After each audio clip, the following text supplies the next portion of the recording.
Assalamualaikum warahmatullahi wabarakatuh. Perkenalkan, nama saya Putu Bagus Kertasegara dengan NRP 001 dari kelas 2 D4 ITA. Nah, pada kesempatan kali ini saya akan melanjutkan dari video sebelumnya. Kita membahas tentang clean code. Pada video pertama itu kita membahas naming convention. Video yang kedua itu kita membahas programming principle. Nah, pada video terakhir ini saya akan membahas tentang solid principle. Nah, di solid principle ini ada 5 yaitu SOILD. Ada solid, yang pertama itu S, SRP, Single Responsibility Principle, di mana suatu kelas itu harus memiliki satu tanggung jawab eee, dan hanya memiliki satu alasan untuk perubahan. Nah, jika dia memiliki 2 alasan untuk perubahan atau lebih, nah dia akan valid yang namanya SRP. Nah, itu, seperti di sini saya akan melanjutkan project kemarin. Nah, kemarin itu saya sudah bahas naming, programming principle, nah sekarang solid. Nah, ini masih sama temanya tentang perbankan. Pada di sini saya membahas solid di scope, eee user mungkin namanya, dan login register. Nah, di page register ini saya memiliki, 2 metode yaitu register dan save. Nah, jadi, di sini, kenapa saya bilang ini valid, SRP atau single responsibility, karena dia memiliki, 2 responsibility, di mana responsibility pertama itu untuk register, yang kedua responsibility untuk save. Nah, sehingga, jika, melakukan perubahan, kita, melakukan perubahan di register dan di save, yang artinya, terdapat 2 alasan perubahan. Nah, untuk membenarkannya kita bisa, mengeluarkan metode ini dan membuat kelas baru. Misalnya kita buat kelas baru, anggap saja namanya save manager. Nah, di sini nanti ada metode public, registernya copy saja. Ini di-cut, taruh di sini. Nah, seperti ini. Nah, jadi, si save manager ini bertanggung jawab atas save saja, sedangkan si register ini bertanggung jawab atas register saja. Nah, jadi seperti itu untuk, respon SRP-nya, Single Responsibility Principle. Nah, yang kedua itu, eee, lebih tepatnya 2 sama 3 karena ini sangat berhubungan. Yang nomor 2 itu ada Open Close Principle dan yang nomor 3 ada, eee, LSP, Liskov, Substitute, Principle. Nah, untuk Open Close Principle ini artinya atau definisinya adalah, open for extension, close for modification. Nah, artinya suatu kelas itu, eee, terbuka untuk ekstensi atau penambahan suatu kelas lagi di dalam suatu modul, tapi tertutup untuk, memodifikasi, kelas yang lama, seperti itu. Nah, di sini saya memiliki contoh pada bagian user. Nah, jadi setiap user itu nantinya bakal memiliki, set dashboard. Dashboard-nya itu dashboard nasabah atau dashboard karyawan. Nah, di sini, valid-nya karena setiap, user itu tipenya berbeda-beda. Artinya ada user sebagai eee, ini harusnya nasabah, ada user sebagai nasabah, terus ada user sebagai karyawan. Nah, itu dashboard-nya berbeda-beda. Nah, misalnya jika kita ingin menambah baru, misalnya tipenya itu karena ada karyawan, terus ada manajer, otomatis kita akan, merombak atau merubah, si user ini. Jadi mau tidak mau kita harus nambah else if lagi dan ini, manajer seperti itu. Nah, bagaimana jika kita memiliki banyak banyak tipe user? Nah, ini bakal terjadi perulangan, di mana ini juga berakibat, seperti video sebelumnya, kita membahas tentang yang namanya, programming principle DRY, don't repeat yourself. Nah, ini akan masuk juga pada ini. Sehingga ini kita bisa, refactoring dari ini ya. Nah, di sini saya sudah memberikan contohnya, cara refaktornya hampir sama dengan DRY yang kemarin di video sebelumnya. Nah, ini kita komen dulu. Nah, saya membuat kelas user ini menjadi abstrak. Nah, setelah menjadi abstrak,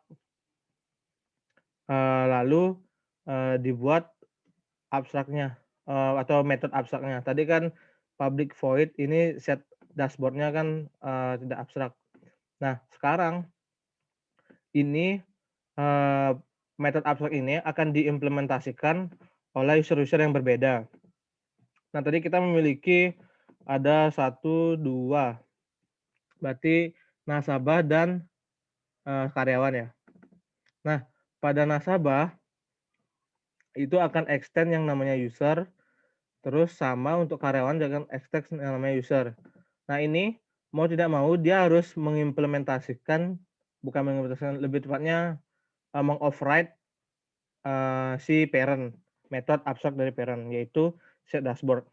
Nah, ini set dashboard-nya itu kan berbeda-beda setiap, tadi contohnya di user, nah itu setiap, tipe user itu dia berbeda-beda. Ada yang masuk ke dashboard nasabah, ada yang masuk ke dashboard karyawan. Nah, itu tergantung tipe usernya.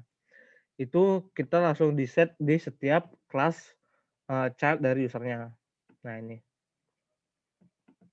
Nah, jadi seperti itu. Jadi jika kita ingin membuat, user baru, nah kita tidak merombak user ini, tapi kita membuat atau extend, user baru dengan cara membuat kelas baru, misalnya ini, membuat kelas manager, terus extend user. Nah, itu namanya open for extension dan close for modification. Jadi kita tidak merubah usernya lagi, tetapi, membuat ekstensi dari usernya, seperti itu. Nah, ini kita bisa hapus saja karena akan valid yakni. Nah, lanjut, eee lanjut untuk apa namanya, di bagian apa? Nah, ini bisa dihapus untuk tipenya, terus di sini juga dihapus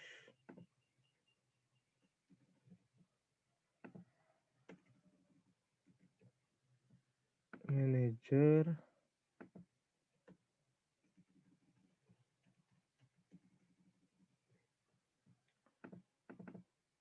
ini juga dihapus, karena tipenya sudah diwakilkan oleh kelasnya sendiri.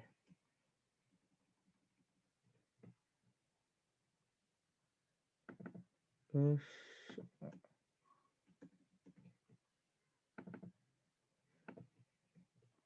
nah, sekarang untuk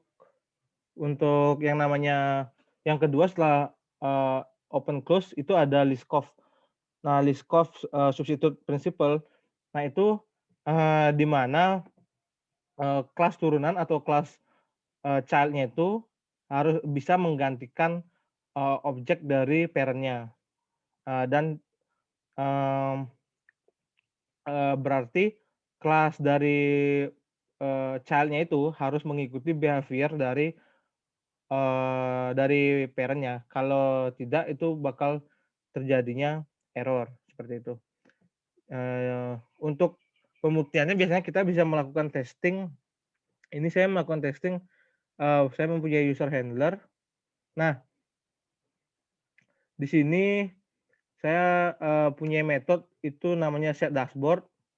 Nah, user ini merupakan user abstrak tadi, nah itu bakal di-set dashboard-nya. Nah, kita akan coba saja langsung. Nah, ini saya memiliki 2, yang satu nasabah, terus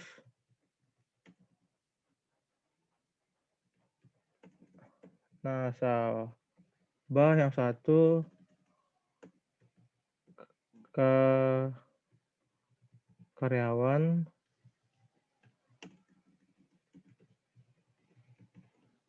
Nah, untuk namanya barang.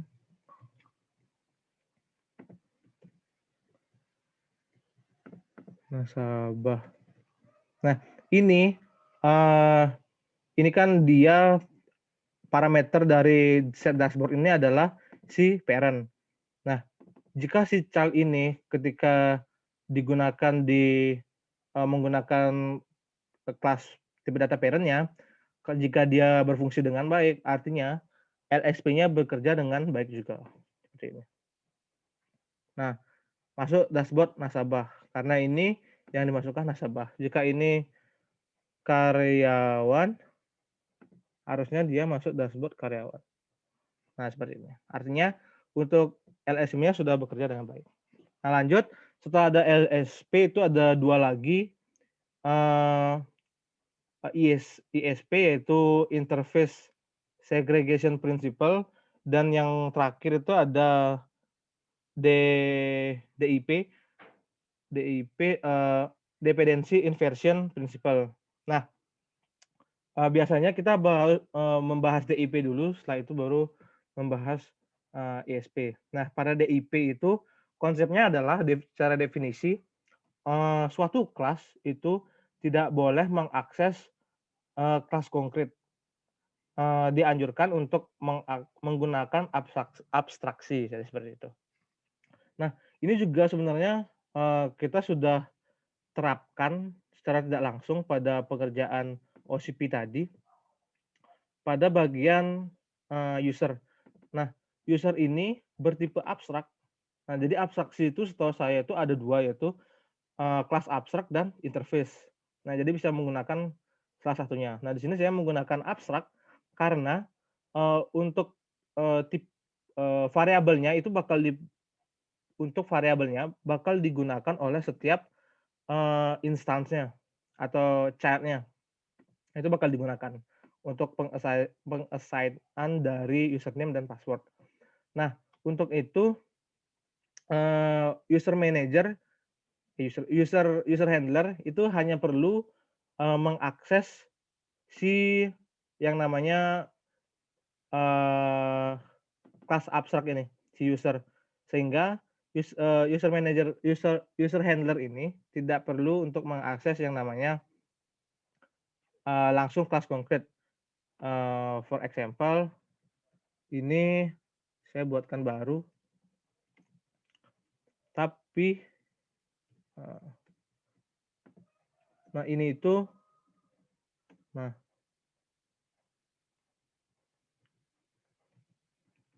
ini ada misalnya pelanggan ya, misalnya pelanggan terus pelanggan nasabah,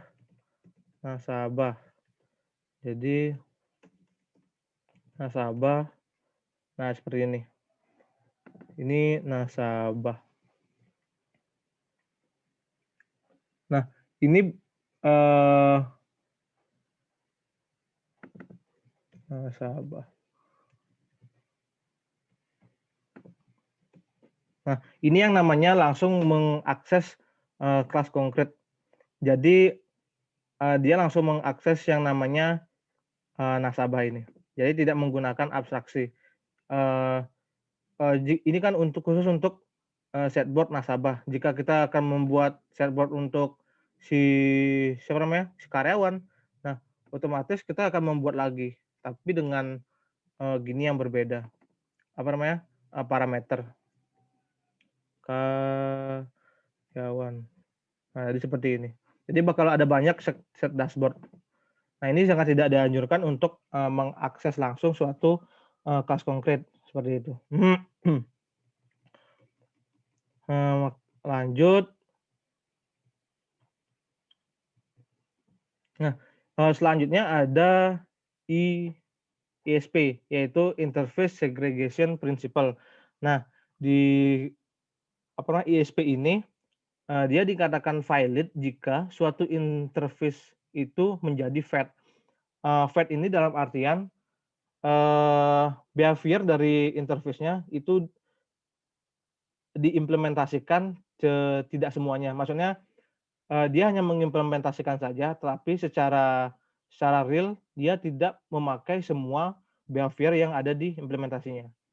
Jadi seperti itu. Jadi ada interface yang, behavior-nya tidak digunakan pada suatu kelas yang mengimplementasikannya.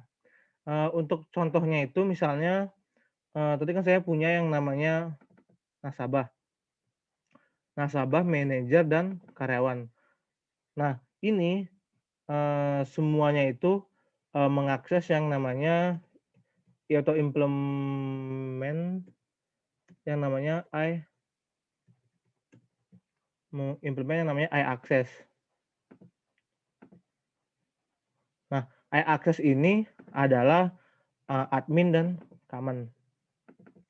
Nah, jadi, eee, sebentar saya implement dulu di karyawan, manajer, manajer dan nasabah.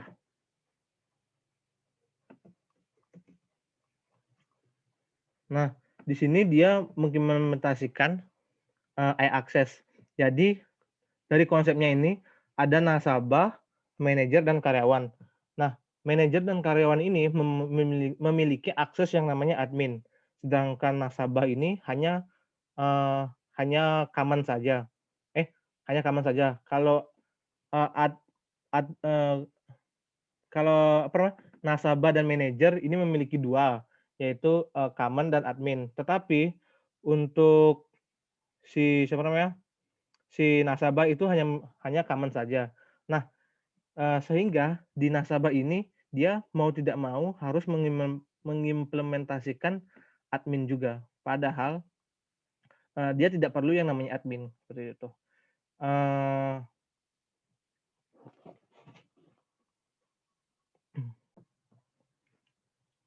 nah, untuk dapat mengatasinya, jadi untuk, ketiga, user ini, itu akan mengimplementasikan iAccess, tetapi, dengan common saja.